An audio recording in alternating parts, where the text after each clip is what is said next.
Hey guys, tonight we slip into the winding streets of ancient Rome, where oil lamps flicker against damp stone walls, and you can almost smell the faint tang of smoke, sweat, and bread baking in nearby ovens. It's just before dawn, when most of the city is still half asleep, but you're already out there, stepping carefully over uneven cobbles as vendors shuffle out with their baskets, slaves hurry with buckets, and shadows cling stubbornly to the corners. In those very same corners, women are already waiting. They lean against door frames or perch on little stools they dragged out from inside, claiming a patch of pavement before anyone else does.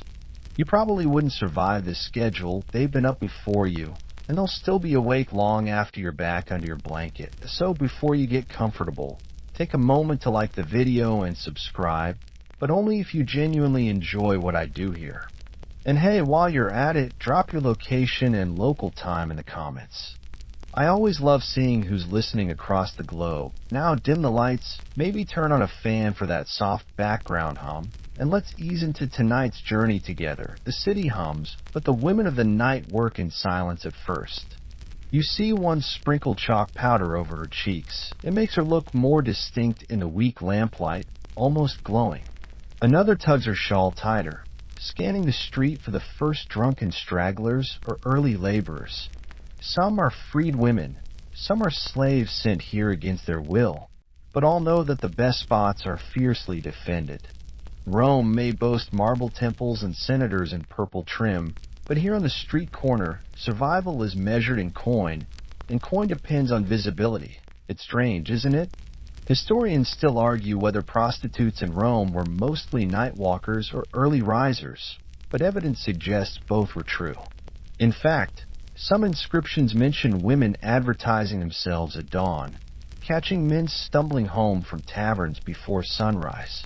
You're watching that exact moment, bleary-eyed customers negotiating clumsily, trying to haggle when they can barely stand. The women know their cues. A tilt of the head, a tug at the tunic, a laugh pitched just right. This isn't the glamorous seduction of modern cinema. It's practical, sometimes blunt. Still, you notice little rituals. One woman rubs oil on her hair to make it shine. Another smears on a cheap resin perfume, so strong it nearly masks the scent of fish from the nearby market. And just as the first rays of dawn touch the rooftops, the streets start to shift. Workmen march out, soldiers clank past, and the prostitutes, your companions for the night, either snag one last customer or retreat into alleys before the magistrates appear.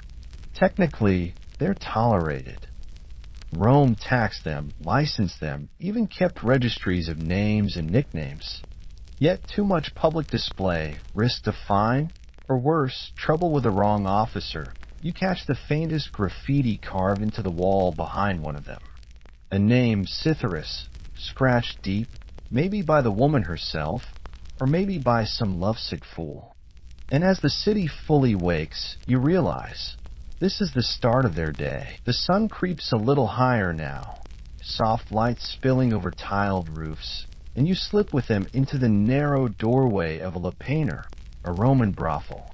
The first thing you notice isn't laughter or seduction, but the scraping sound of a broom. A young girl, probably a slave, is sweeping straw from the small stone cubicles where customers lay the night before. The straw smells damp, mixed with spilled wine, sweat, and a lingering cloud of smoke from the oil lamps that burned until dawn. The women move slowly, rubbing their eyes, yawning, stretching, their hair tangled from sleep or from work that never really ended. Inside, the space is smaller than you imagined. Not some vast pleasure palace, but cramped rooms barely the size of closets, each with a low bed or slab of stone. Some walls carry crude paintings, scenes of couples locked in positions that double as both decoration and, frankly, advertising menus. Historians still argue whether these frescoes were serious instructions for clients or simply bawdy art meant to set the mood. You lean closer and notice the pigments are flaking, but the figures are unmistakably human, playful, even exaggerated. The lamps are being trimmed now, fresh oil poured carefully so the dim glow will last through the darker corners of the day. One woman ties up her tunic with a cord, practical and short, easy to move in. Another scatters dried herbs in a brazier, sage, maybe a rosemary, not to be fancy, but to cover the sour stench of bodies. You think about your own bedroom back home and suddenly feel grateful for scented candles and laundry detergent. There's routine here, almost domestic. They share bread left over from last night, dunking it in wine, chewing while sitting on stone steps. Between bites, they exchange gossip. Who earned the most, who fought with which client, who plans to sneak off later to the baths. One laughs about a senator's son who cried when he couldn't pay, while another rolls her eyes at soldiers who boast of battles yet can barely stand upright. The sound echoes oddly against the brick walls, laughter carrying more life than the room itself, and yet not everything is cheerful. A slave girl hauls in a jug of water, her wrists raw from rope burns. She doesn't laugh, doesn't joke. She just pours water into basins, scrubbing sheets, rinsing clay cups. Some of the women glance at her with pity, others with indifference. In Rome, pity is a luxury few can afford. The day officially starts when the brothel keeper arrives. You hear his sandals slap against the stones, the jingle of keys at his belt. He carries a pouch for coins, his face already tight with calculations. These women may sell pleasure, but to him they are investments, and every coin must be counted. He checks the lamps, glances at the walls, frowns at the straw pile, waiting to be carried out. Business first, humanity second. Still, the women manage to carve moments of personality in this bleak space. One smooths her hair with oil, humming a tune you recognize from a tavern song. Another sharpens a little bone pin, ready to use it both as decoration and, if necessary, as defense. They adjust themselves, mentally preparing for another long cycle of strangers, negotiations, and interruptions. You can almost feel the quiet tension rising in the room. Outside, the marketplace stirs louder, hawkers shouting, carts creaking, donkeys braying. Soon the first clients will stumble in, some pretending not to recognize the faces, some pretending they have important business here. The women finish their bread, the last lamps are lit, and the doors remain half open, just enough to tempt. And you realize something odd. Despite the filth and routine, this place hums with a strange kind of rhythm, like a kitchen before the dinner rush, or a theater before the curtain rises. The brothel isn't glamorous, but it's alive.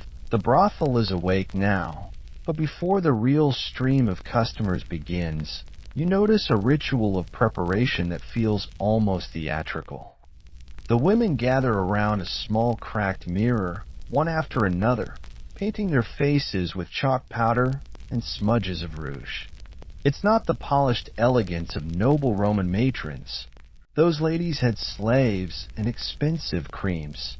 Here it's quick, practical, and sometimes a little clownish.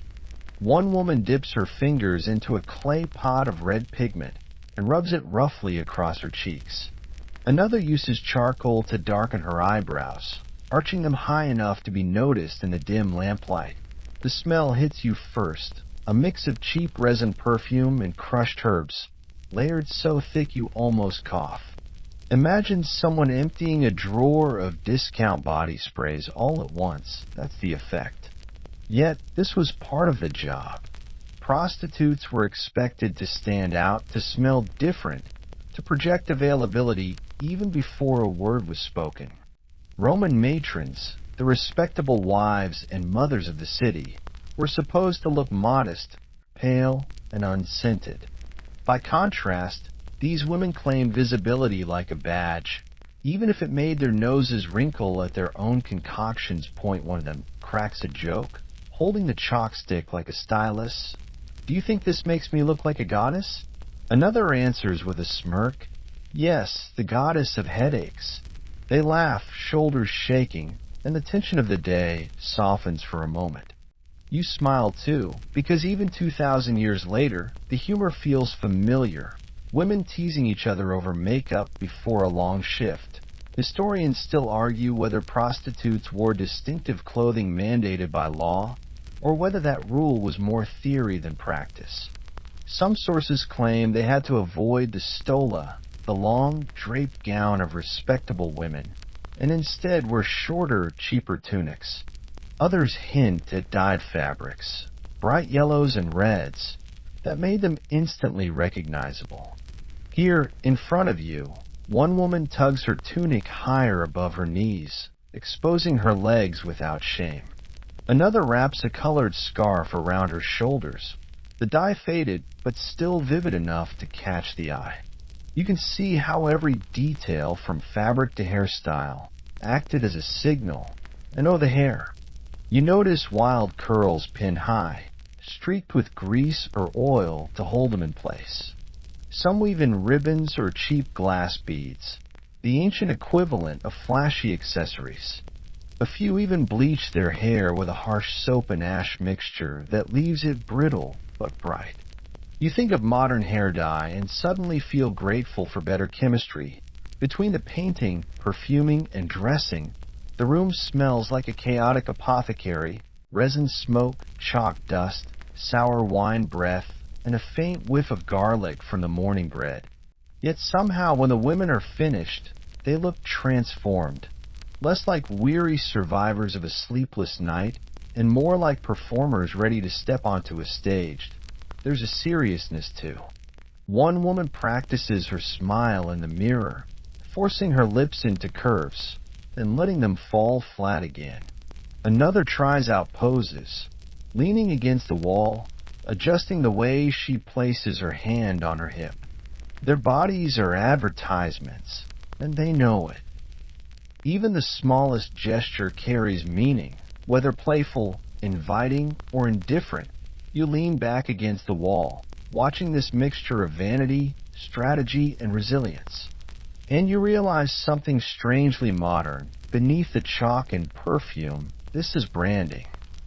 Ancient Rome didn't have billboards or TikTok filters, but these women found ways to stand out in a crowded marketplace. By the time the first hesitant footsteps sound at the door, their faces are painted, their shawls are in place, and their laughter has softened into a quiet hum of readiness. The show, as always, is about to begin. By mid-morning, when the lamps burn low and the market outside fills with shouts, the rhythm inside slows. You sit with the women on a rough wooden bench, where they share a simple meal pulled from a basket. Coarse bread, hard cheese, wrinkled figs, and olives dripping with brine. The air smells sharp, salty, faintly sour, but the women eat as if it were a feast. They don't have the luxury of fine banquets. This is fuel to keep them upright through the hours ahead. One woman dips her bread in watered wine, swirling it absently, while another presses an olive pit between her fingers like a charm. A slave girl gnaws at a crust so dry it cracks loudly, earning a teasing laugh. Careful, you'll break your teeth before a customer does. Even here, with hunger gnawing, the humor doesn't vanish. They need it. Without laughter, the weight of their lives might press too hard. You notice how quickly the meal turns into gossip. One boasts about a client who slipped her a little extra coin. Another sighs about being shorted. They compare notes on soldiers versus sailors, on drunken students versus married men sneaking away from home. The chatter drifts towards speculation. Who might be rich, who might be stingy, and who might secretly be dangerous. Historians still argue whether prostitutes were given any state rations or if they relied entirely on their own earnings to buy food. Evidence leans toward the latter. No bread dole for them, no olive oil distributions like citizens received. You realize that every crumb of bread here has been bought with their own bodies, coin by coin. The food itself is modest but filling. You taste a fig, sticky sweet and slightly fermented, while someone nearby cracks a joke about how figs resemble certain body parts. Another woman replies, Then eat too, and you'll be satisfied for the day. They laugh, and the sound echoes around the small, shadowy room.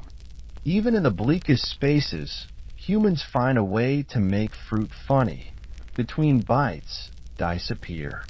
A pair of knuckle bones clatters across the floor, rolling unevenly. Bets are made with olives, with crusts, even with the promise of a sip of watered wine.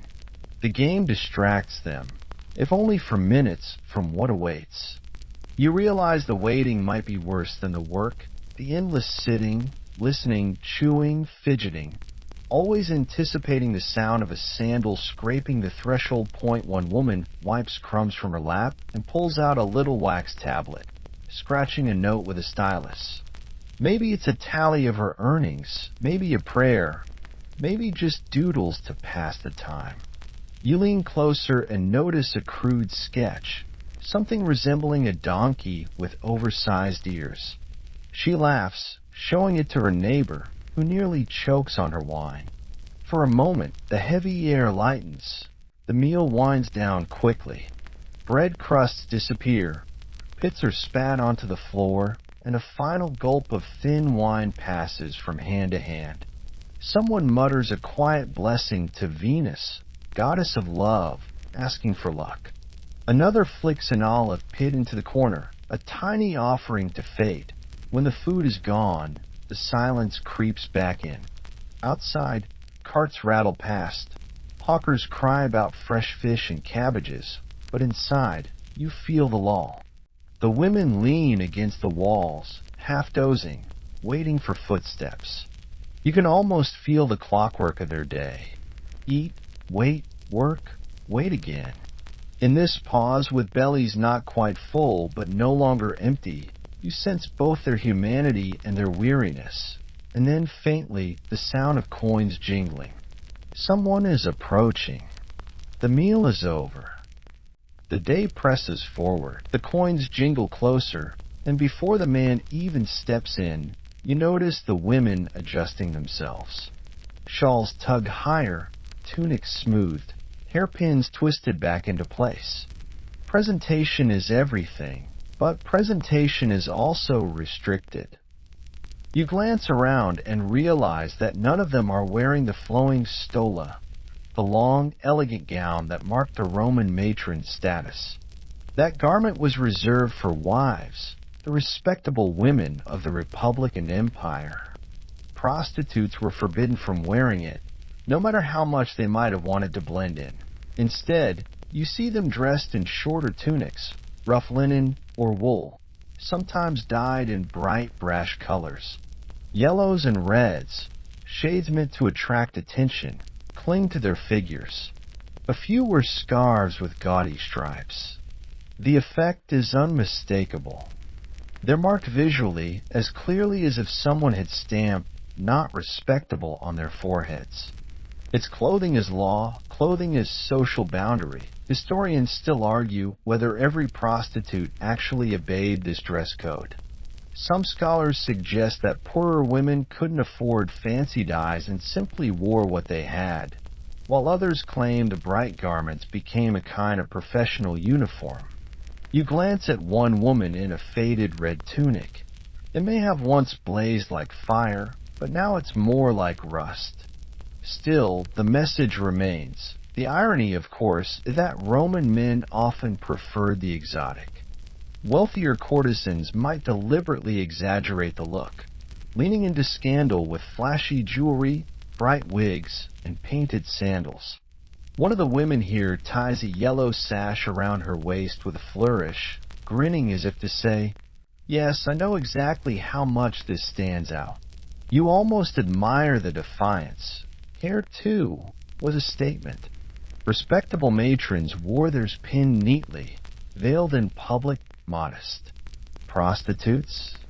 They let curls fall loose, or piled them up high with beads and ribbons. Some even wore wigs, imported blonde hair from Germania, dark locks from the East. One woman adjusts her wig, muttering that it itches worse than fleas, which makes the others laugh. In this world, even discomfort becomes a punchline, Perfume and jewelry finish the picture. You smell sharp myrrh, sweet rose oil, and something that honestly smells like burned pine resin. Cheap, overpowering, but impossible to miss. Bracelets clink, rings flash, glass beads catch the lamplight. Nothing here is subtle. The message is clear. Visibility equals survival. You lean against the wall, watching as a soldier enters, his armor dented from training, his eyes already scanning the women. He doesn't care about laws of clothing or social hierarchies. He's here for distraction. Still, the rules hang heavy in air. These women could never simply throw on a stola, step outside, and vanish into the crowd. Rome made sure of that. And you wonder, what did it feel like to live in garments that marked you always, garments that shouted your profession before you even opened your mouth? Was it shame, or was it a kind of armor? One woman catches your eye as she adjusts her bright scarf. She shrugs, as if to say, "It is what it is." Clothing may separate her from the matrons parading outside, but here, in this dim room, the rules matter less. The soldier jingles his coins, makes his choice, and disappears into a cubicle with one of the women. The others settle back into their seats, tugging at their tunics, waiting for the next set of footsteps. The fabric still clings, the colors still glow. The laws of Rome weigh on every thread. But the day goes on. The door creaks wider, letting in a streak of bright midday sun, and with it comes a man who clearly hasn't slept. His tunic is wrinkled, his sandals caked with dust, and his eyes dart around as though checking whether anyone has followed him. You watch him approach the women, and suddenly the whole brothel shifts. It's like watching a market stall come alive when a buyer appears. The women straighten, lean forward slightly, and smile, not too broadly, not too eager, but enough to signal they're ready to bargain. Negotiation here is both spoken and unspoken. Coins jingle in his pouch as he pats it meaningfully. One of the women, draped in a red sash, tilts her head, letting her hair spill to one side. It's a dance of glances, of half smiles, of pretending to be casual while calculating furiously. You can almost hear the numbers flicking behind her eyes. How much can she charge without scaring him off? Historians still argue whether prices were fixed by the state or negotiated privately. Evidence suggests both. Some brothels posted fees on walls. Graffiti survives listing services for just a few copper coins, less than a loaf of bread. Others left it vague, letting women or pimps haggle, depending on the client's status and urgency. Imagine being priced like a menu item. That was the daily reality. The soldier who entered earlier emerges now, handing over a few coins to the brothel keeper, who weighs them with a frown before slipping them into his pouch. The transaction is blunt, businesslike. No receipts, no contract, just cold bronze and the soft clink that follows. You realize the women themselves often never saw the full payment, especially slaves. The keeper pocketed most, giving them scraps, if anything at all. The man still in the room hesitates, rubbing his chin. One woman leans closer, teasing him with a joke about how quickly his wife will notice he's missing. He laughs nervously, but he's hooked. The deal is struck with a nod, and he follows her into a cubicle. The curtain flaps shut. Outside, life in Rome continues noisily, vendors shouting, children playing, but inside, there's only muffled voices and the faint rustle of straw. The others wait, some whispering gossip, some rolling dice, some just staring at the wall. You can feel their restlessness, their practiced patience. They've done this hundreds, maybe thousands of times. For them, a client is not just a man. It's survival, it's dinner, it's a bed for tomorrow night. You lean closer to the curtain, hearing coins clatter on the stone slab. He paid at least. A quick shuffle, laughter muffled, and then silence. The speed of it surprises you. Modern romantic notions fall flat here. This is fast, transactional, stripped of poetry. One woman outside rolls her eyes, muttering that he'll be done before the dice finish their next round, and she's right. Within minutes, the curtain stirs. The man steps out, adjusting his tunic, cheeks flushed. He doesn't look at anyone as he slips out into the street. The woman who accompanied him follows, face unreadable. She doesn't sigh, doesn't smile, just smooths her hair, sits back on the bench, and waits for the next sound of sandals. You realize in that moment how relentless the cycle is. Each arrival, each negotiation is like a wave. It comes, crashes, and recedes, leaving little behind except a few coins and the lingering smell of perfume and sweat. And then everyone resets, waiting for the next wave to hit. The room falls quiet again.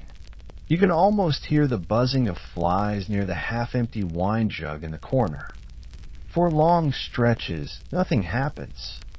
The women slump against the walls, heads tilted, eyes heavy, their bodies shifting into postures of boredom.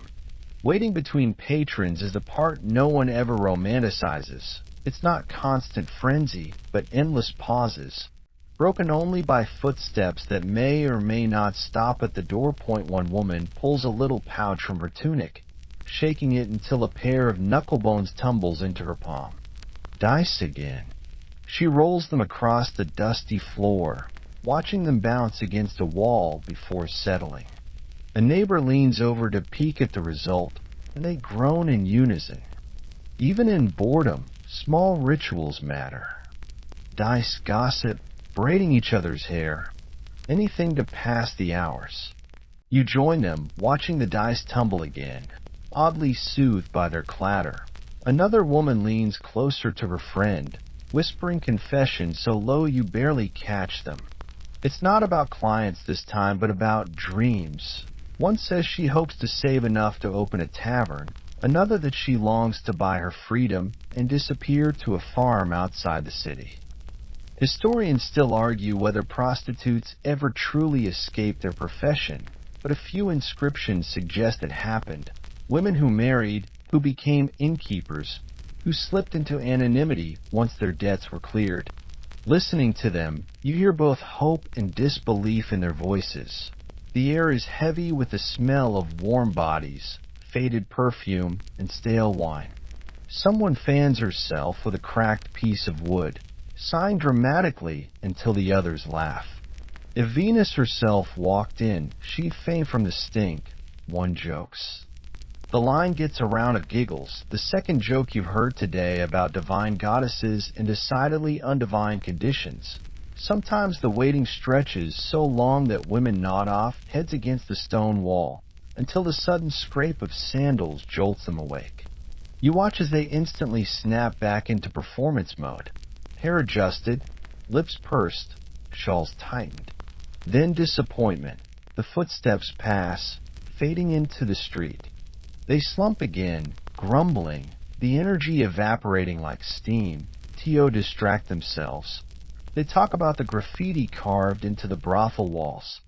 One traces her finger over a crude drawing of a gladiator, laughing that whoever drew it clearly never saw a real one. Another points out names scratched into the stone, nicknames like Felix and Amor, reminders of men long gone. It's strange how even boredom becomes etched into the space. Immortalized in idle carvings, the woman across from you hums a tune, soft and lilting, the kind you might hear in a tavern after midnight. Soon another joins in, harmonizing badly, until everyone is giggling again. Their laughter feels oddly defiant, life pushing back against monotony. The brothel keeper finally wanders back in, jingling his keys, and eyes the scene with suspicion. To him, idle women mean wasted time. But there's nothing to do but wait. No matter how ready they are, clients appear when they appear, and the hours in between are theirs to fill with dice, whispers, and weary songs. And you realize something. This rhythm of waiting was just as much a part of their profession as the work itself. Not action, but anticipation. Not passion, but patience. For these women, the day was not a blur of constant clients, but a long, drawn-out cycle of hoping the next pair of footsteps would finally stop at their door. By midday, the heat thickens, pressing down through the narrow alleyways, and you slip outside for air. The street hums louder now, hawkers crying out about olives, figs, and fresh bread, donkeys braying under carts. You notice some women don't stay in brothels at all. Instead, they take to the streets, blending their trade with the taverns and drinking stalls scattered across Rome. These are the streetwalkers and tavern girls, their world overlapping with merchants, sailors, and soldiers on leave. The tavern itself is small and smoky, a low-ceilinged room that smells of sour wine, spilled stew, and damp rushes. A girl balances a tray of cups, weaving through the crowd with practiced grace, but you can tell by her sidelong glances and the way she brushes too closely against certain men that she's offering more than drinks. In fact, taverns often doubled as informal brothels, where an order of wine came with a wink and an unspoken option. Historians still argue whether these women were technically licensed prostitutes or simply barmaids supplementing their wages. Roman law blurred the line. Was she a tavern worker or a prostitute? Often both at once. Here you can see why the distinction didn't matter much to the men who crowded the benches. They drank, laughed, shouted bawdy songs, and slipped coins onto the tray, hoping the girl would follow them out to the alley. One woman you've seen before leans against the doorway outside, catching sailors as they stagger in from the docks. Her strategy is bold. She offers herself before they even have their first cup. Another waits inside, laughing loudly at crude jokes until she's noticed. You realize each woman has her own technique, part performance, part survival. It's noisy here, louder than a brothel.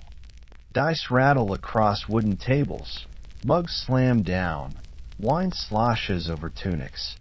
And yet beneath the chaos, you spot subtle signals.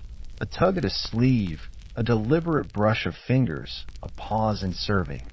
The tavern girls are multitasking constantly, pouring, laughing, hinting, bargaining, all while dodging wandering hands. One swats at a drunk with a cloth, scolding him like a mother, earning another roar of laughter from the crowd. The walls carry graffiti too, scratched into plaster. Some are jokes about the wine being watered down. Others list names and crude drawings. One scrawl says, "At Livia's tavern, the wine is weak, but the girls are strong." You chuckle, wondering if Livia herself wrote it for advertising. Food comes into play as well. You watch as a bowl of chickpea stew is served, steaming and fragrant, but the man who eats it seems more interested in the server. He slips her a coin along with the empty bowl, and she nods discreetly, brushing her scarf across her shoulder as a signal. Within moments, they vanish out the back. For the women, taverns offer steady foot traffic, but also constant danger. Drunken brawls break out, knives flash, soldiers boast too loudly, and sometimes a customer conveniently forgets to pay. Yet the lure of quick coins keeps them tethered here, weaving between spilled wine and the stink of smoke. You stand in the doorway, watching the scene unfold. Tavern girls balancing mugs, streetwalkers leaning in doorways, sailors shouting ribald songs. And you realize that prostitution in Rome was never confined to brothels. It bled into every corner of daily life, from the tavern bench to the alleyway outside. As the tavern noise fades behind you, you follow one of the women toward a small shrine tucked between buildings. It's nothing grand, just a weathered stone niche with a statue of Venus inside, her marble face worn smooth from years of offerings. The woman pauses, sets down a tiny clay dish of figs, and whispers a prayer under her breath. You realize that for many prostitutes, work wasn't just about bargaining and waiting. It was also about superstition, ritual, and pleading for luck. The goddess Venus, after all, was their patron. Some called on her for beauty, some for protection, and some simply for better paying clients. Historians still argue whether these rituals were officially recognized religion or more like folk practices, but the line didn't matter to the women kneeling here. To them, Venus was a lifeline. You see charms tucked into tunics, little phallic amulets carved from bone or bronze, believed to ward off the evil eye. One woman carries a tiny pouch of herbs, muttering that it keeps disease away.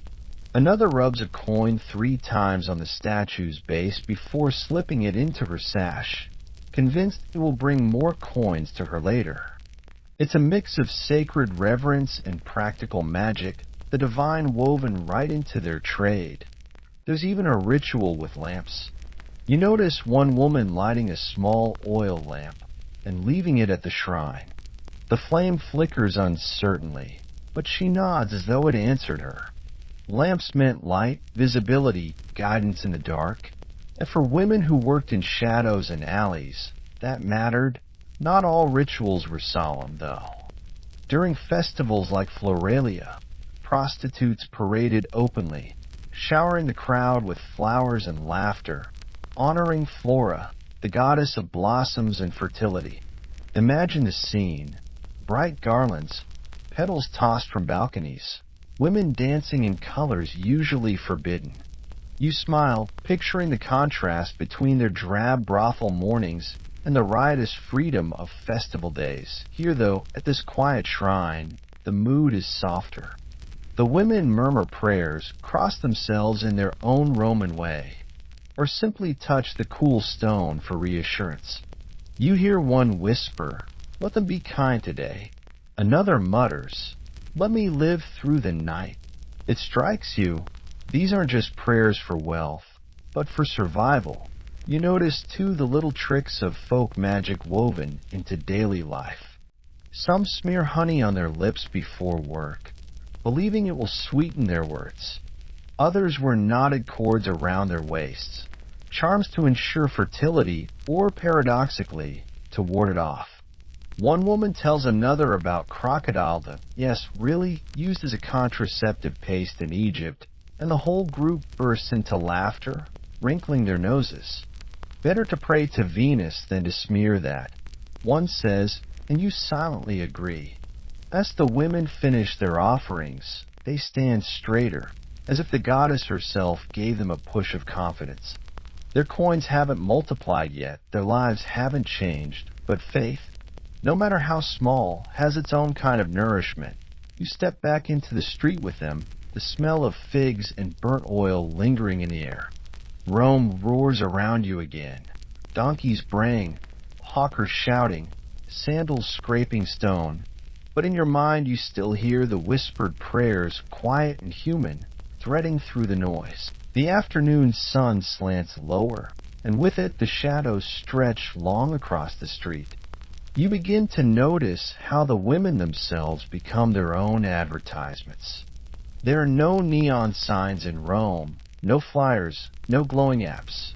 Just bodies, postures, and subtle signals honed over years of practice. One woman leans against a wall, tunic tied high, one shoulder bare, a deliberate choice.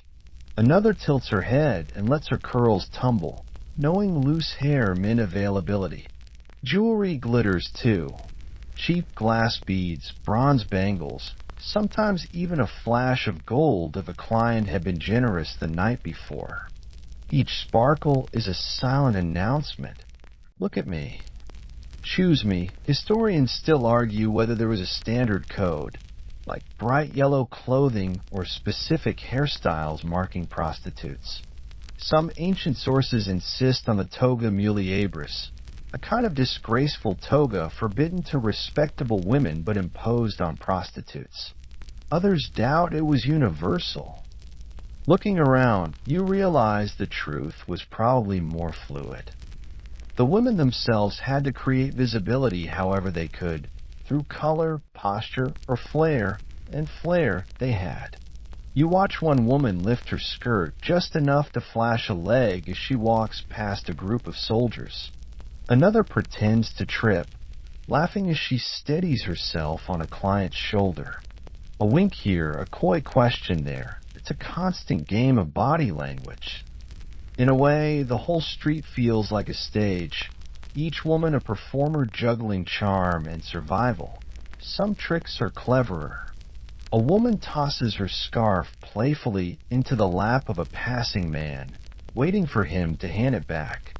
Another hums a tune, loud enough to draw attention, soft enough to seem casual. It reminds you of modern influencers practicing poses, trying out angles. Branding is ancient, it just used different tools, but there's a darker side too. The line between invitation and vulnerability is thin. The same gestures that attract a client can also attract trouble. Rowdy gangs, cruel jokes, or men unwilling to pay. You sense the constant balancing act. Be visible enough to earn, but not so bold as to invite danger. You glance at the walls and spot graffiti again. Names paired with prices, crude drawings, or simply insults. It's advertising of another sort, carved permanently into stone. One scratched message reads, "Here was Fabia, the delight of sailors." Another says, "Visit Daphne, who pleases quickly." The women might have written them themselves, or clients might have bragged. Either way, it's visibility carved into eternity. The perfume returns too, wafting stronger as dusk nears. Resin, rose, musk, layered so heavily it mingles with the smells of frying fish and dung from the street. Overpowering, yes, but effective. Even your nose can tell which doorway hides a waiting woman. As the street fills with men finishing work, the signals grow bolder. A flash of teeth and a smile, a deliberate laugh too loud, a hand tugging down a neckline. For a moment, you catch yourself comparing it to advertising jingles and bright billboards. Rome didn't need posters, the body was billboard enough. And in this swirl of gestures, scents, and sparkles, you realize these women weren't just surviving. They were crafting personas, brands, even legacies, in the only way their world allowed, through the body itself. By now the heat of the afternoon is thick, pressing on your skin like a wool blanket. The city's pulse slows slightly, but the brothels remain busy. You step into one again, ducking beneath a low lintel, and find yourself in the cramped world where these women actually work.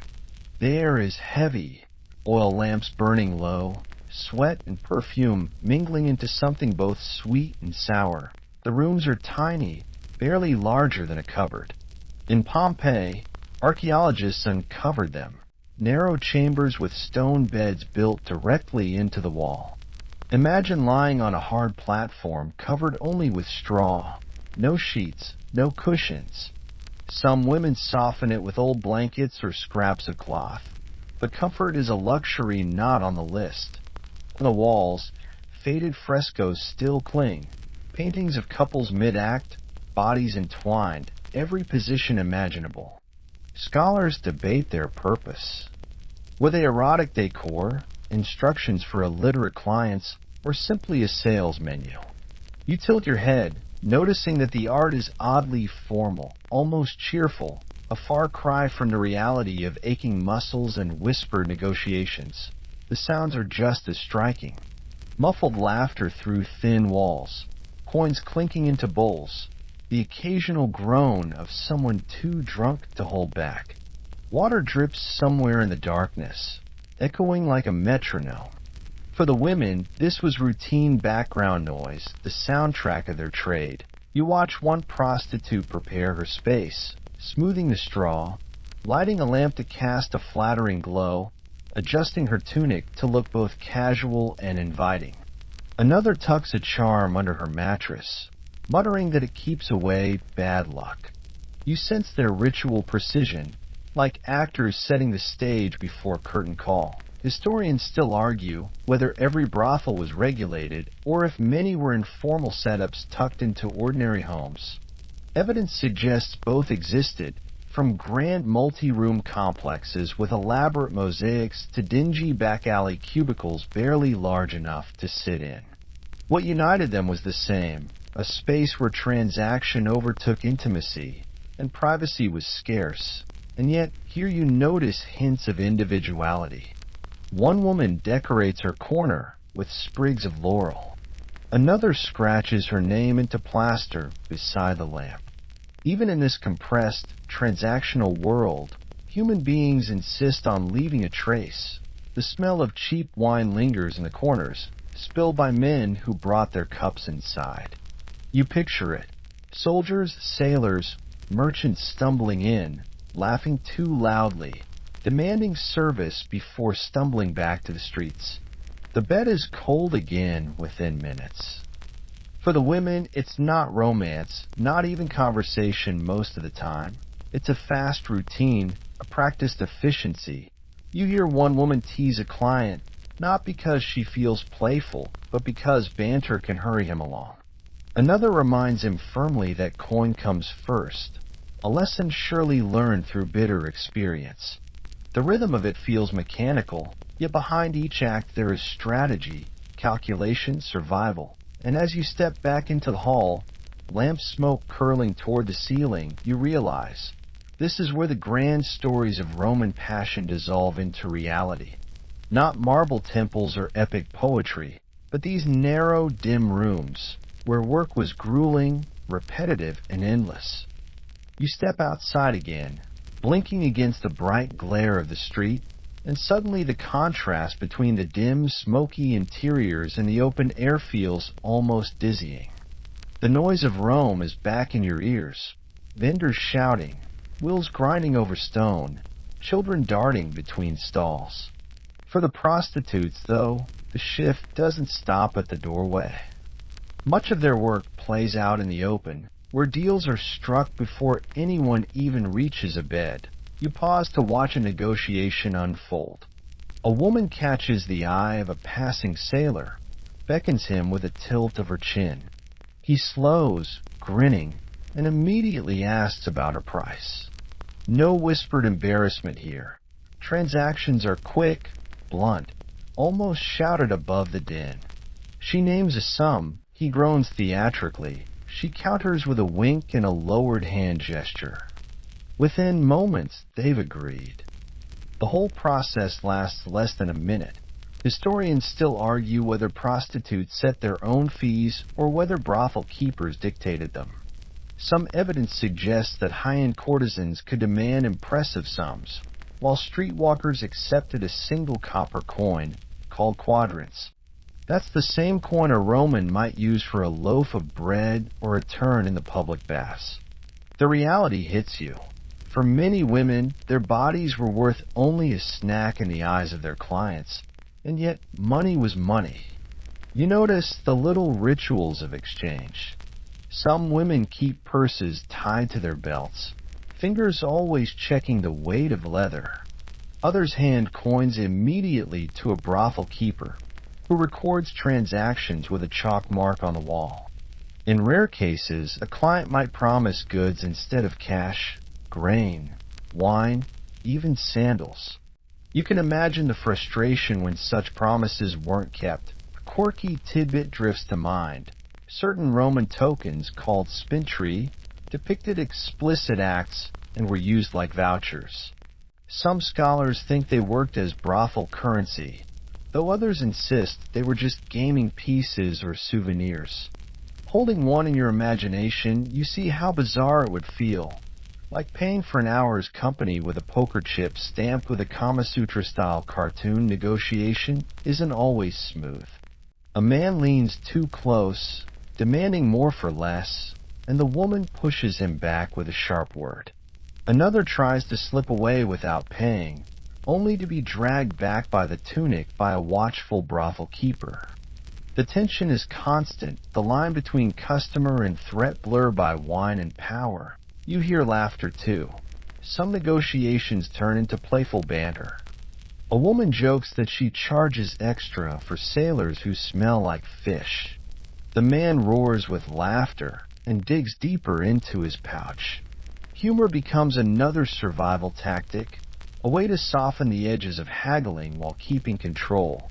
The rhythm of buying and selling feels oddly modern.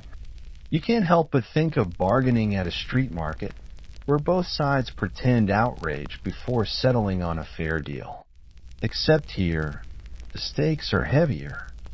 For the women, every coin means another day's food, another week's rent, another chance to avoid starvation, and as you linger, watching more of these transactions play out in quick bursts of words and gestures, you realize this isn't just commerce. It's a performance of power, wit, and survival, acted out countless times a day across the city's streets. The clink of coins still echoes in your ears as you wander deeper into the neighborhood, but now your attention shifts to the men themselves, the ones handing over those tiny copper pieces. Who were they, really? You notice a swirl of tunics and cloaks, sandals dusted from long marches, and even polished boots marking men of status.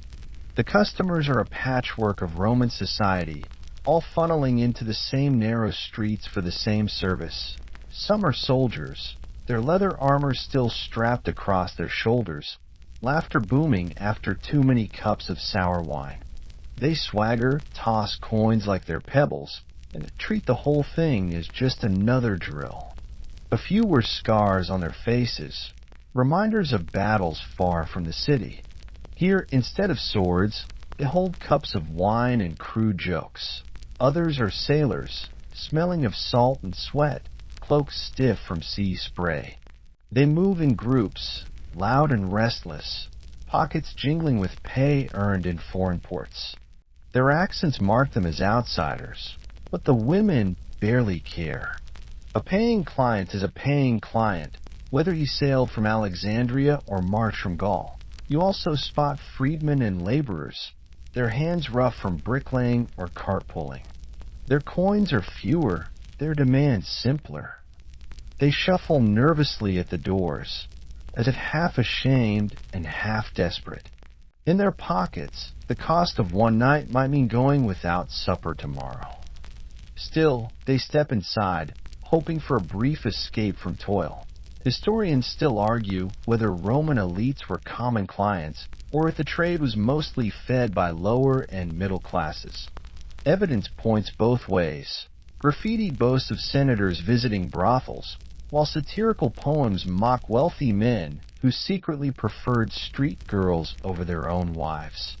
Perhaps the truth lies somewhere in the messy middle, Rome's hierarchy dissolving, at least for a moment. In the dim glow of the lamp, a quirky tidbit bubbles up. Some scholars believe that visiting prostitutes was so common among soldiers that it was practically encouraged, a way to maintain discipline and prevent worse misbehavior. Imagine the centurion shrugging, saying, "Better the brothel than brawling in the streets." Not exactly a polished recruitment speech. The sounds of interaction fill the street. Rough laughter, clumsy flirting, half-serious bargaining. One drunk man serenades a woman with a slurred verse from Virgil, badly mangled, of course. Another insists on showing off his dice skills before agreeing to pay, as if rolling a lucky number could somehow impress her. The women roll their eyes but play along. Sometimes a joke keeps the coins flowing. You also notice differences in behavior. Some clients treat the women like entertainers, expecting wit and sparkle before the business begins.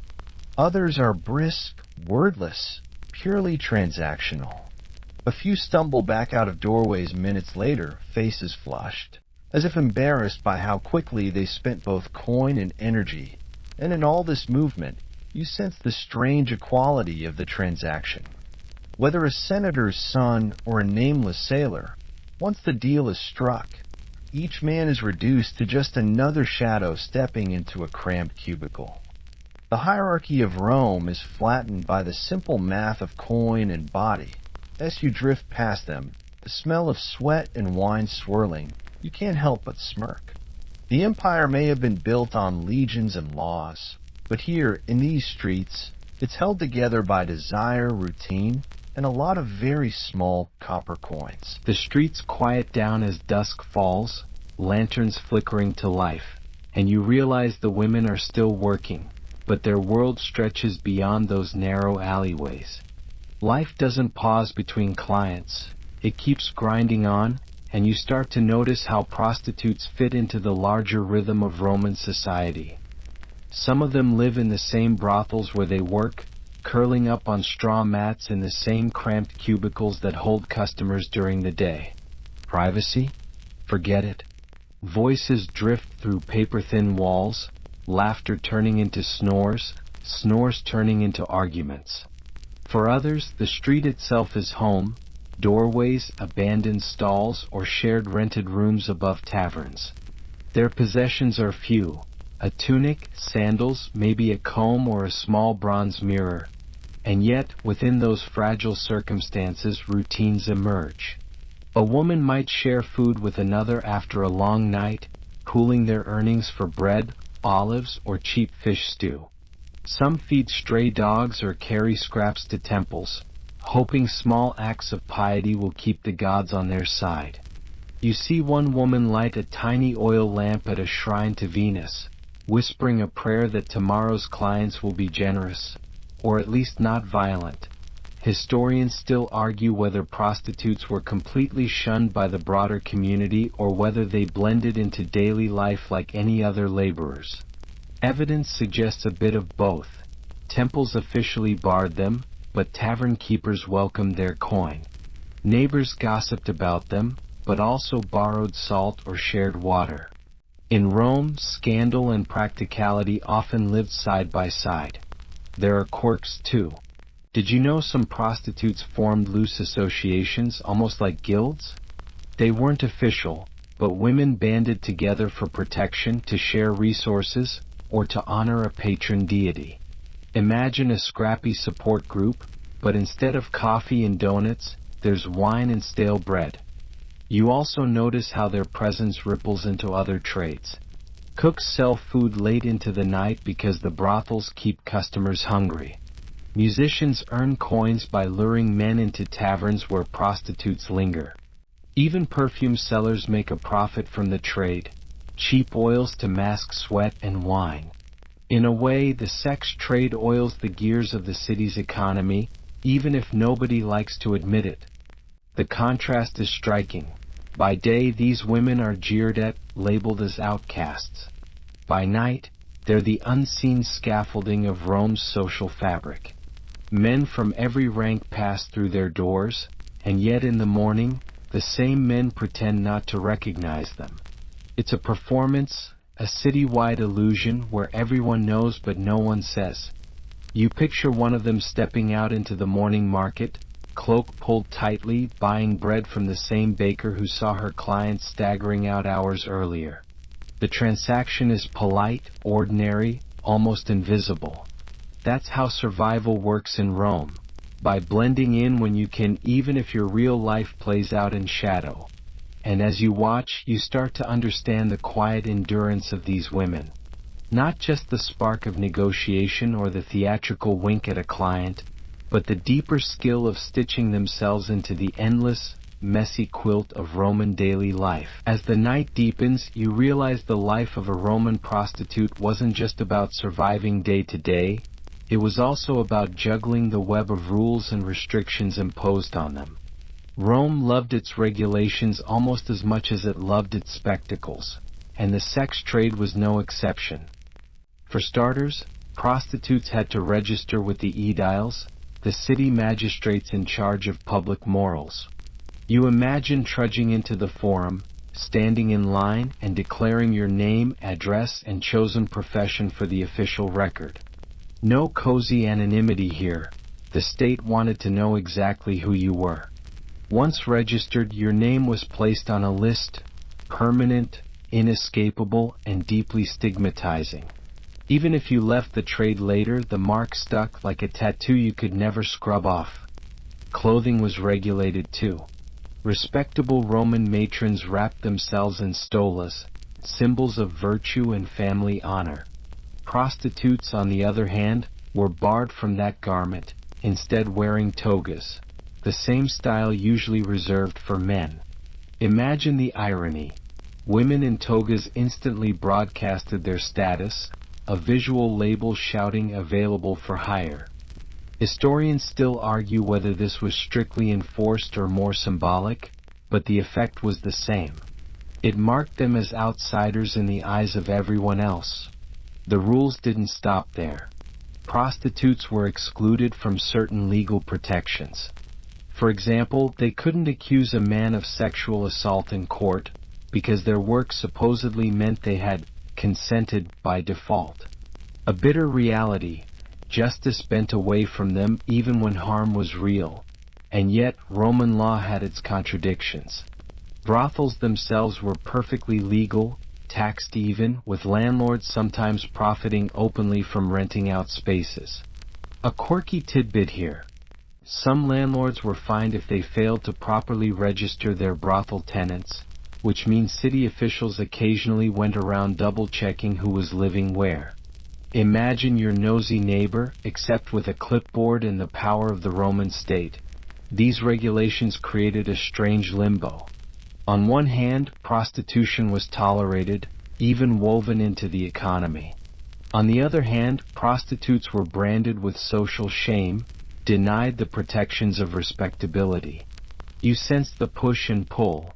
The city could not function without them, yet refused to grant them dignity. It makes you wonder about the psychological toll.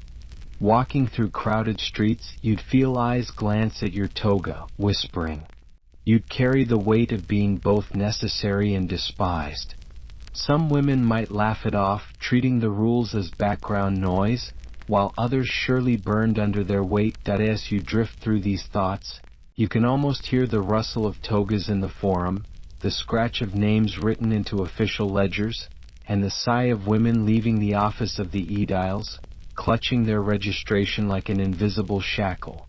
Rome, master of laws, had found a way to both use and condemn them at the same time. You linger a little longer in this legal twilight, and it becomes clear that money wasn't just earned in the brothel or on the street. It also slipped away again, pulled by taxes and bribes. Yes, Rome's appetite for coin never missed a chance to skim off the top. The Roman state taxed brothels much like it taxed taverns or bathhouses. Owners paid a fee for operating licenses, and in some cases, women themselves paid a special tax simply for being registered. Imagine the frustration. You sell your body for survival, and the government still reaches into your hand before the sweat has dried. Historians still argue whether these taxes were standardized across the empire or varied from city to city, but records suggest that they added a constant pressure. Bribes, of course, were another part of the picture. Local officials and even guards often expected favors or small payments in exchange for looking the other way about late-night noise, overcrowded brothels, or unlicensed street work. A quirky tidbit comes from Pompeii, where graffiti suggests some brothel keepers openly advertised their willingness to pay off inspectors, as if corruption was just another line item in the budget. You also notice how landlords profited, often more than the women themselves. Many brothels were little more than rented rooms carved into existing buildings, their rent calculated not by square footage but by expected nightly traffic. Some contracts even allowed landlords to claim a cut of the prostitute's earnings. That means your supposed boss might also be the man collecting your rent, hardly an arrangement where you could ever come out ahead. And yet, coins did flow. Prostitutes handled the same bronze asses and silver denarii that paid soldiers and merchants. Their work fed into Rome's economy, no matter how moralists sneered at it. There's even evidence that emperors themselves indirectly profited. Augustus, the same man who styled himself as the champion of Roman virtue, collected taxes from the trade. The irony is so thick you could spread it on bread. The money side also shaped daily survival strategies. Some women stashed their coins in hidden jars, hoping to save enough to escape the trade. Others spent quickly, on food, drink, cheap trinkets. because saving in such a precarious life felt like a cruel joke. And of course, tavern owners, pimps, and moneylenders circled around like vultures, eager to take their share. That if you pause, you can hear it. The clink of coins on wooden counters, the muttered counting by candlelight, the sigh of someone realizing half their earnings are already gone before morning. It's the universal rhythm of poverty: earn, pay, scrape by, repeat. And Rome, for all its marble splendor, thrived on that cycle as much as on conquest or trade. As dawn breaks again, you notice that survival for Roman prostitutes wasn't just about dodging regulations or stretching coins. It was about the delicate dance with pimps and brothel owners who controlled much of the trade. In fact, the very word leno, pimp, became a loaded insult in Latin, hurled at men seen as exploitative parasites. A leno could be smooth-talking, promising protection and a steady flow of clients. But once you were in his orbit, the balance tipped fast. Many women were bound to these men by debts, sometimes invented, sometimes inflated, ensuring they never truly worked free. You can imagine the bargaining. A handful of coins here, a shouted demand there, and always the unspoken threat that someone else waited to replace you if you resisted. Historians still argue whether some prostitutes chose lean-ons willingly for security or whether it was almost always coercion.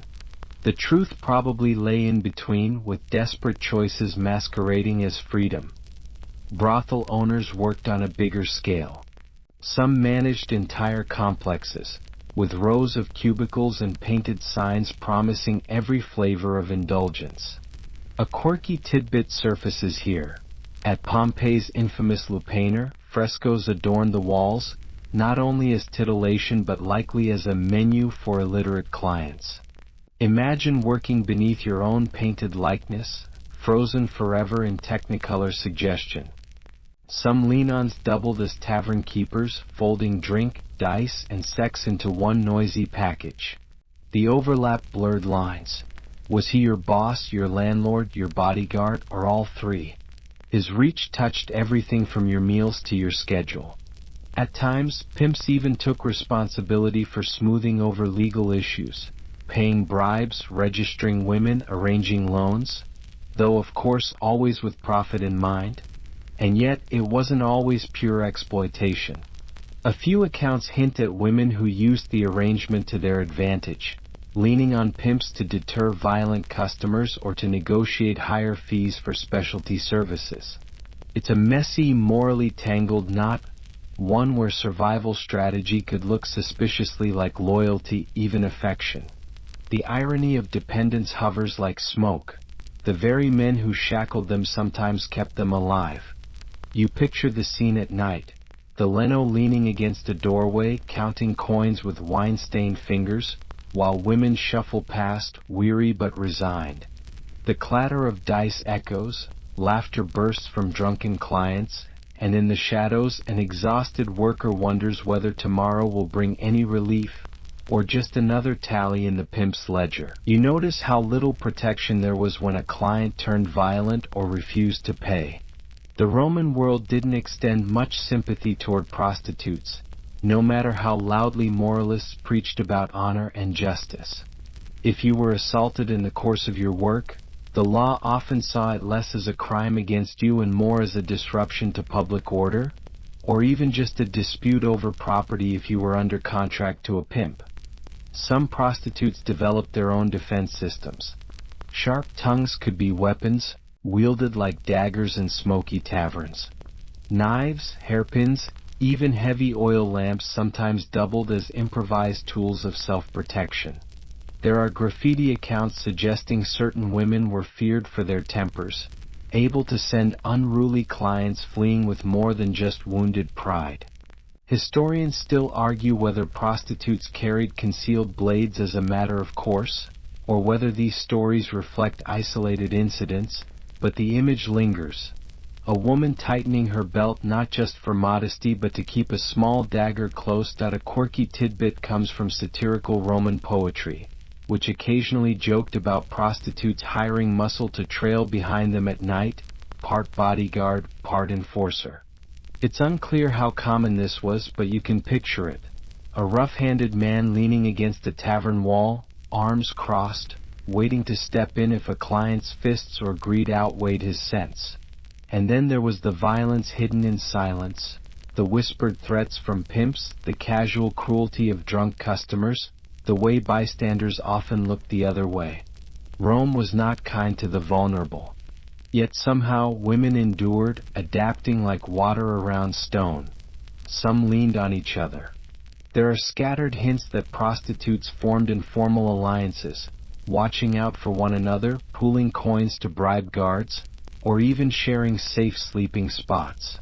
The solidarity wasn't perfect, competition bred suspicion, but the idea of quiet sisterhood under fire rings true. You picture it clearly, a narrow alley glistening with spilled wine, a woman pressing her back against a wall, heart pounding as a customer shouts. Across the street, another prostitute raises her voice, loudly enough to draw attention, buying her friend a chance to escape. No laws protected her, but sometimes loyalty and survival instincts stitch together a rough sort of shield. And as the city settles back into its rhythms, you realize that in Rome, protection didn't mean safety. It meant bargaining, bluffing, and finding ways to survive in a system built to ignore you. By now, you've noticed how often sex work rubbed shoulders with taverns, inns, and bathhouses. In Rome, the line between places of leisure and places of commerce blurred so thoroughly that stepping through a doorway often meant stepping into a half-hidden marketplace of bodies. Taverns were notorious. You imagine smoky rooms thick with the smell of cheap wine, laughter rising and falling with the clatter of dice, and somewhere in the corner a woman nodding toward the stairs. Many tavern keepers employed prostitutes directly, folding their earnings into the nightly tab. Some worked independently, slipping between customers, trading flirtation for cups of watered wine before vanishing upstairs. Historians still argue whether every tavern doubled as a brothel or whether only certain ones earned the reputation. But satire makes it sound as though respectable drink and disreputable company were inseparable. Bathhouses too offered opportunity. Officially, they were for washing and gossiping, but in reality, the dim corners, steamy air, and side chambers gave cover for arrangements. A quirky tidbit. Some bath attendants themselves moonlighted as sex workers, their job already involving the handling of skin and oil. A client could slip from hot pool to hidden alcove without ever stepping into the street. Inns along highways provided another layer of trade. Travelers with coins and boredom became easy targets for the innkeeper's quiet suggestion. A room, a meal, and perhaps company? Inns earned reputations that lasted centuries, with roadside graffiti warning which establishments were safe for sleep and which promised a very different kind of hospitality. And because the settings varied, so did the experiences. A tavern encounter might be loud and hurried, interrupted by drunken shouting and dice throwing. A bathhouse meeting might unfold more discreetly, whispered among steam clouds. And in rendezvous, wrapped in the creak of bed frames and the shuffle of donkeys outside, brought its own risks of being cheated or abandoned at dawn. You can almost hear it. The clinking of amphorae, the hiss of heated water, the shuffle of sandals on wooden stairs. Sex work didn't exist as a sealed-off world. It spilled into every social corner of Rome's nightlife. And as you drift through these spaces, you see how prostitutes weren't just selling themselves in brothels. They were woven into the very fabric of Rome's leisure economy, half-hidden but always present, like a shadow following the glow of the city's pleasures. By now you can sense how much reputation mattered.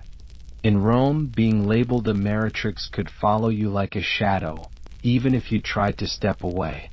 The law itself recorded the stigma.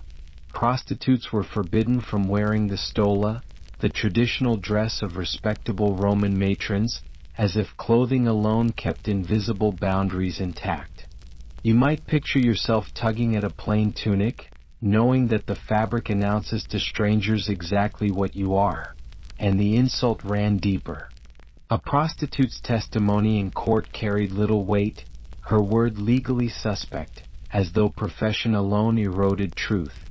If you ever dreamed of climbing into respectable society, the barriers were almost insurmountable.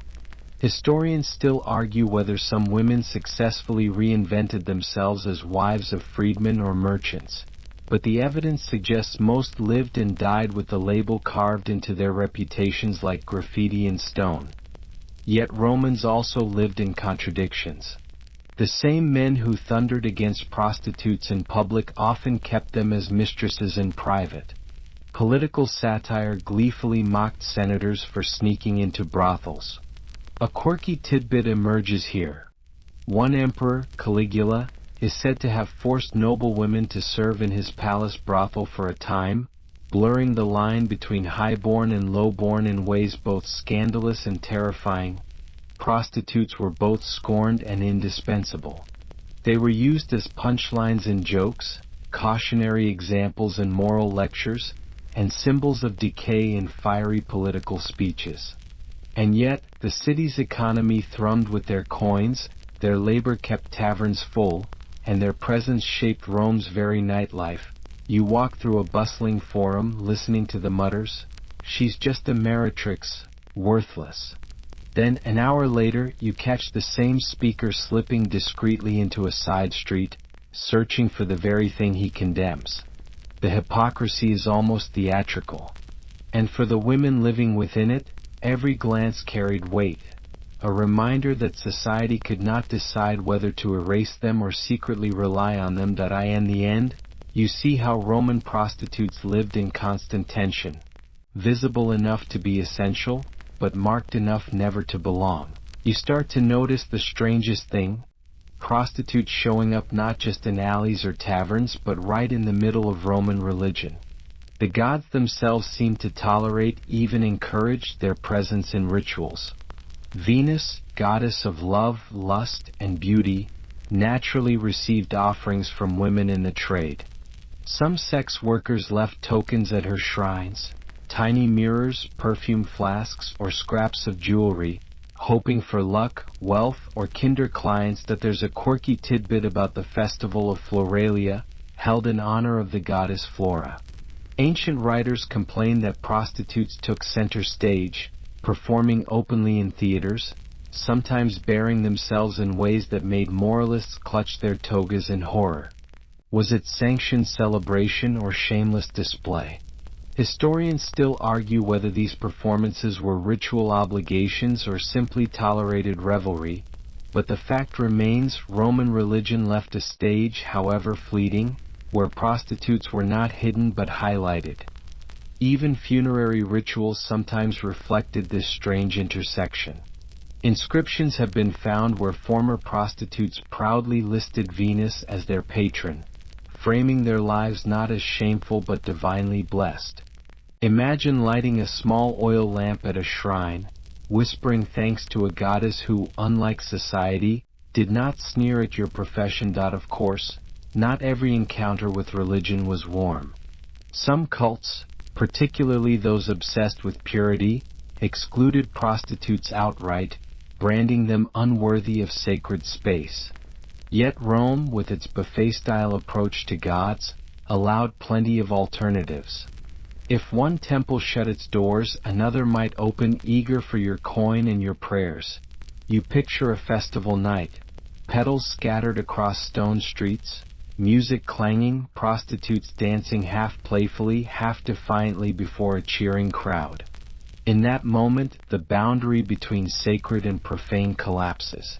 Society may treat them as outcasts by daylight, but in ritual, under the eyes of Venus or Flora, they carved out fleeting recognition, even celebration. So as you drift further, you realize religion in Rome didn't just tolerate contradiction, it thrived on it. And prostitutes, whether kneeling at an altar or dancing in a festival, slipped right into that messy blend of sin and sanctity. You pause to notice how often Roman prostitutes weren't alone in their work. They wove themselves into networks, forming friendships, rivalries, and support systems in a world that otherwise left them vulnerable. Imagine the camaraderie of women sharing a cramped upstairs room, splitting the cost of oil for lamps, and warning each other which clients paid late or carried knives. In a city as crowded as Rome, survival often depended on whispered advice from the woman across the hall. That there's evidence that some sex workers even formed informal guild-like groups, pooling money for funerals or lending each other small sums to bridge hard times. While not official associations like bakers or metal workers had, these connections gave a sense of solidarity.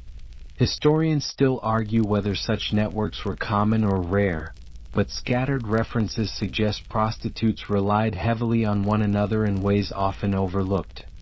And then there's rivalry, just as strong as friendship. Graffiti sometimes preserves insults scratched into walls by competitors. One woman mocking another's looks, boasting about stealing her clients.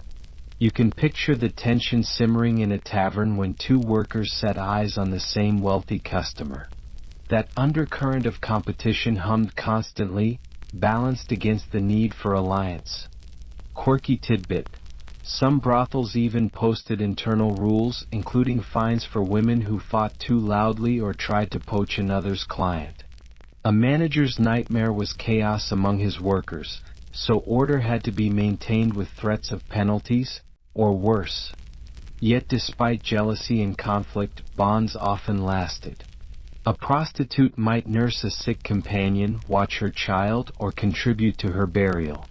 In a society where most people looked away or looked down, these ties could be the only form of family.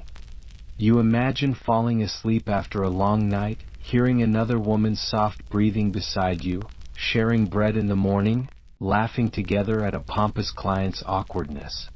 That fragile, flickering thread of human connection, woven from necessity but real nonetheless, gave meaning to days otherwise spent on the edge of disdain and survival. As the days roll by, you start to notice how a prostitute's fortunes rose and fell like dice tossed on a tavern floor. Some carved out a steady living, even small luxuries, while others slipped into poverty so deep they barely scraped together bread. The trade was unpredictable. One wealthy patron could transform a woman's life, and the loss of that patron could undo it all overnight. The Roman poet Ovid once hinted that clever courtesans could earn gifts finer than what most wives received: silks, perfumes, jewelry smuggled from the East. Those at the top, sometimes called delicati, cultivated an air of exclusivity, charging high rates and choosing their clients carefully. Quirky tidbit. One inscription even records a courtesan boasting of buying her own burial plot, a small luxury in a city where most poor were tossed into communal graves. But for every success story, there were countless who never escaped hand-to-mouth survival. Streetwalkers, especially, often earned so little that they depended on scraps from taverns or leftover food from clients. Historians still argue whether the majority managed to achieve financial stability or whether most lived perpetually at the brink. And retirement? Well, that was tricky. Some women did manage to leave the trade behind, marrying freedmen or setting up small shops with savings. Others drifted into roles as brothel managers, trading youth for experience. Yet for many there was no clear after. Age often meant slipping further down the ladder, from courtesan to tavern worker to beggar, until anonymity swallowed them whole. You picture yourself one evening, coins heavy in your palm after a lucky streak of clients, dreaming of buying a stall in the market. The next week, a rival undercuts your price, and suddenly your future crumbles like stale bread. That constant swing between possibility and despair defines so many lives, caught in a cycle that dangled hope like bait, only to snatch it away. The truth was plain. The Roman prostitute's life rarely ended in wealth. It ended in exhaustion, anonymity, or, in rare cases, the bittersweet triumph of outlasting the odds. You begin to notice how Roman culture was never fully at peace with prostitution. On one hand, the trade was everywhere, woven into taverns, streets, even the shadows of temples. On the other hand, it was drenched in stigma, whispered about in moral debates, and tossed into satire like rotten fruit. Writers such as Juvenal spat venom about women who sold themselves, using them as punchlines to mock Rome's supposed decline. Meanwhile, others like Martial joked more playfully, making prostitutes the butt of witty couplets rather than moral outrage. This tension wasn't just literary, it rippled through law and daily life. A prostitute could earn money, rent rooms, even bring lawsuits, but she carried a permanent stain of dishonor. Respectable citizens pretended not to notice them by day, then slipped into their beds by night. Historians still argue whether this hypocrisy was cynical tolerance or a necessary social release valve. That there's a quirky tidbit about emperors themselves. Some openly visited brothels, others legislated morality while secretly indulging. Tiberius, for instance, was rumored to fill his villa with prostitutes, while Augustus passed stern moral laws meant to encourage marriage and chastity. The contradiction was baked right into the empire's power structures. And yet, prostitutes also fascinated artists. Mosaics, wall paintings, and lamp carvings show scenes that range from sensual to comic. Some scholars argue these images were decorative fantasies, others that they reflected the real presence of sex workers in Roman households and public spaces. Either way, they kept the trade visible, even in someone's living room floor tiles. You imagine drifting along Rome's streets, hearing moralists rant at the Forum while, just an alley away, a prostitute whispers a price. Both voices coexist, condemnation and commerce, scorn and desire.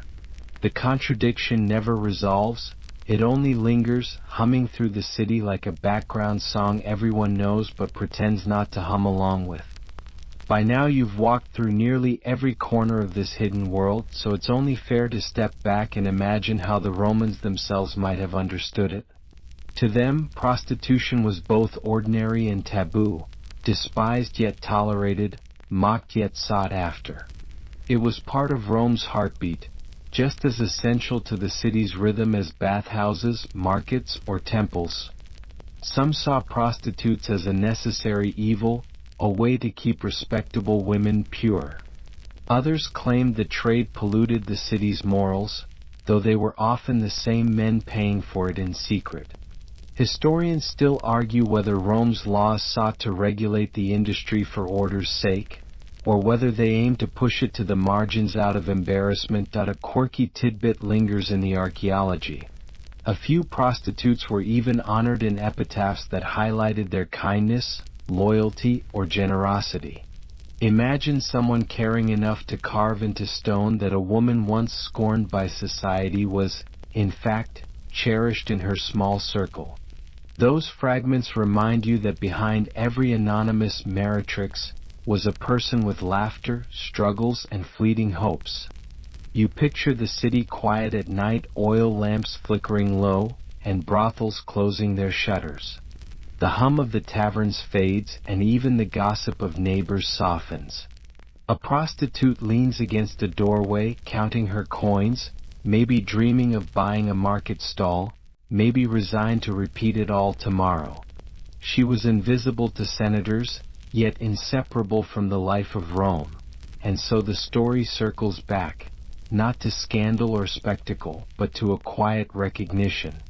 These women lived at the margins, but their presence shaped the city's culture, its economy, and its contradictions. To forget them would be to forget a vital thread in Rome's tangled weave. Word count, 1064. Wind down, 300 words.